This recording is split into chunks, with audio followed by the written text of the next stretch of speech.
নমস্কার, অসীমা মণ্ডল village food কিচেনে আর একটা নতুন ভিডিওতে সবাইকে স্বাগত জানাই।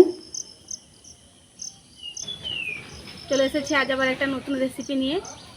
আজকে নিয়ে চলে এসেছি ফুলকপি, আর এখানে আছে কাতলা মাছের কয়টা পিস। এই কাতলা মাছ আর ফুলকপি দিয়ে ঝোল রান্না করব। আশা করি ভালো লাগবে, পুরো ভিডিওটা দেখার অনুরোধ রইল। প্রথমে উনুন ধরিয়ে কড়াইতে দিয়ে দিয়েছি জল, দিয়ে দেবো লবণ, হলুদ, নুন, হলুদ আর জল একসাথে মিশিয়ে নিয়ে ভালো করে ফুটিয়ে নেব। ফুটিয়ে নিয়ে ধুয়ে রাখা ফুলকপিগুলো দিয়ে দেব। ফোটানো হলুদ জলে কপিগুলোকে ভালো করে ধোয়ার মতো করে উল্টে পাল্টে নামিয়ে নেব।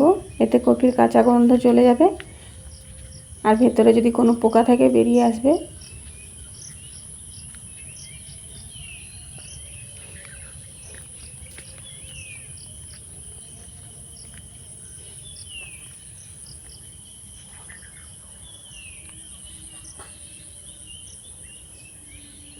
এবার কড়াইতে তেল দিয়ে মাছে আগে থেকে নুন মাখানো ছিল, এবার হলুদ মাখিয়ে ভেজে নেব।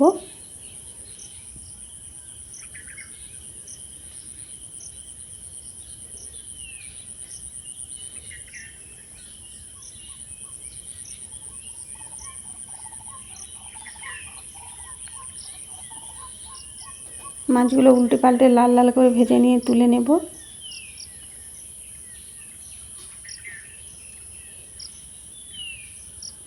বাকি মাছগুলো ভেজে নেব। মাছ ভেজে তুলে নিয়ে ওই তেলের মধ্যে আলুগুলো দিয়ে ভেজে নেব।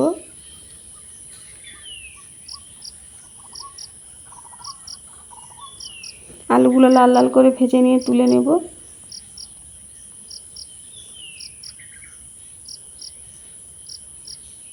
আবার একটু তেল দিয়ে ফুলকপিগুলো ভেজে নেব।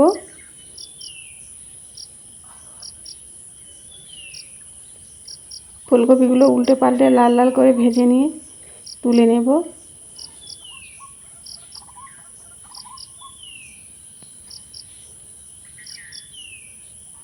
কপিগুলো তুলে রেখে দিয়ে কড়াইতে আবারও তেল দিয়ে দেব।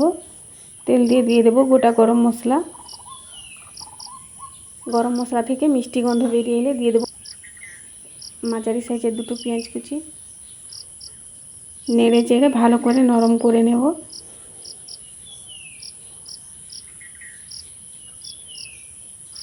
পেঁয়াজ তেলের মধ্যে নরম হয়ে এলে এবার দিয়ে দেব রসুন বাটা 1 চামচ।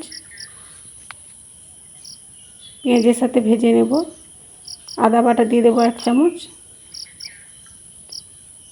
ভালো করে ভেজে নেব। এবার দিয়ে দেবো লঙ্কা গুঁড়ো 1 চামচ, হলুদ গুঁড়ো 1/2 চামচের একটু বেশি। নেড়ে চেড়ে কষিয়ে নেব। ভালো করে কষানো হয়ে গেলে দিয়ে দেবো একটা টমেটো কুচি আর স্বাদ মতো নুন। টমেটোর উপর নুন দিয়ে ভালো করে টমেটো গলে যায়। ভালো করে কষিয়ে নিয়ে টমেটোটা গলে এলে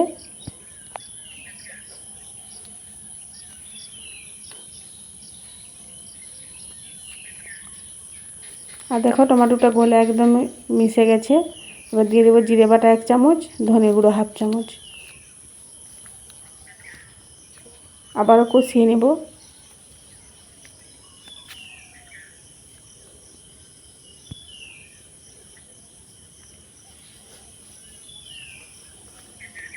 অল্প করে জল দিয়ে ভালো করে কষিয়ে নিয়ে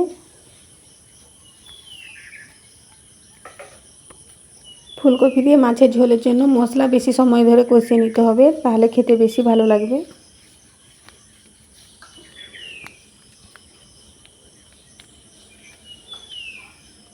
নেড়ে চেড়ে মিশিয়ে নেব।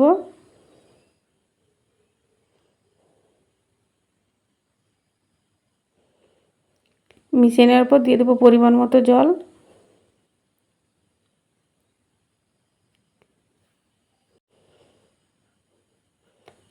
এবার দেখো ঢাকনা দিয়ে সেদ্ধ করে নেব।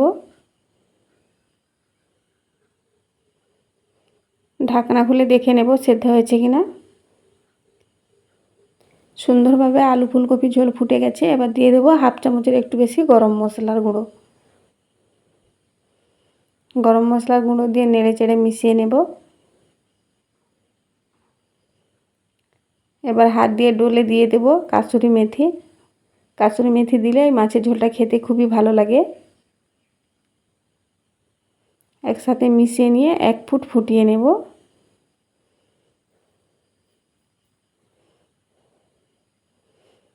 এবার দিয়ে দেব ভেজে রাখা মাছ।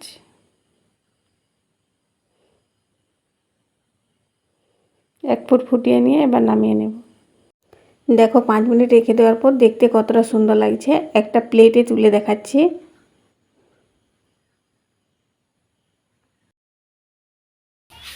এরকম 1 পিস মাছ আর ফুলকপি দিয়ে ঝোল থাকলে আর কিছুই লাগবে না গরম ভাতের সাথে। এভাবে আপনারা বাড়িতে বানিয়ে দেখবেন, খুবই ভালো লাগবে।